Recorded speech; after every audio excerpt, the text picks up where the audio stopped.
Hello बच्चों, कैसे हैं आप सभी।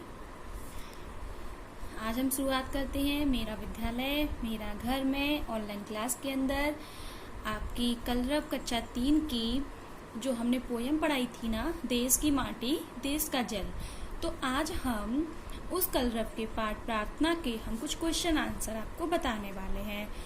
आपकी प्रार्थना में कोई क्वेश्चन आंसर तो नहीं था, जैसे कि देखिए यहाँ पर हम देख रहे हैं। तो आपके इस पाठ में देश की माटी देश के जल में कोई भी इसके क्वेश्चन आंसर्स या प्रश्न उत्तर नहीं थे, लेकिन हम अपने अकॉर्डिंग इस प्रार्थना में से जितने क्वेश्चन आंसर जो बन सकते थे मैंने वो एक कॉपी पर नोट किए हैं और मैं आपको उन क्वेश्चन आंसर को आज बताने जा रही हूँ। तो हमारा पहला क्वेश्चन है या पहला प्रश्न है, क्वेश्चन को हम हिंदी में प्रश्न कहते हैं। तो हमारा पहला प्रश्न है कि हमारे देश का क्या नाम है। देश तो समझते हो ना, जिस देश में हम लोग रहते हैं, तो हमारा जो देश है उसका क्या नाम है। तो बच्चों, हमारे देश का नाम भारत है। क्या नाम है हमारे देश का?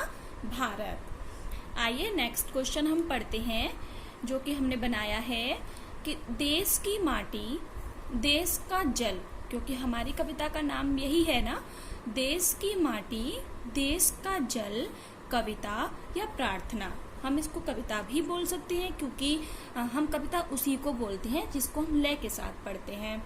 किसने लिखी है? तो हमने जब ये पाठ पढ़ाया था आपको प्रार्थना, तब हमने बताया था ना कि इसको किसने लिखा था। हमने बताया था कि जो हमारे गुरु थे उन्होंने लिखी थी।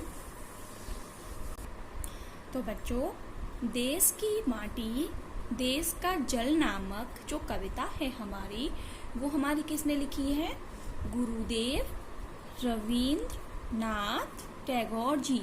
बताया था ना कि इन्होंने हमारा राष्ट्रीय गान भी लिखा है, जो कि हमारा जनगण मन है। तो हमारी जो कविता है वो किसने लिखी है? गुरुदेव रवींद्रनाथ टैगोर जी ने। क्वेश्चन नंबर 3 हम पढ़ते हैं। प्रश्न नंबर 3 हमारा है कि इस प्रार्थना में किससे प्रार्थना की गई है। प्रार्थना तो है, लेकिन प्रार्थना किससे की गई है? तो यह जो प्रार्थना है वो किससे की गई है? हमारे ईश्वर से की गई है। ईश्वर को हम भगवान भी कहते हैं, ठीक है। कोई इसको ईश्वर कहता है, कोई भगवान कहता है। भगवान के बहुत सारे नाम होते हैं। तो हमारी जो प्रार्थना है वो किससे की गई है? भगवान से की गई है।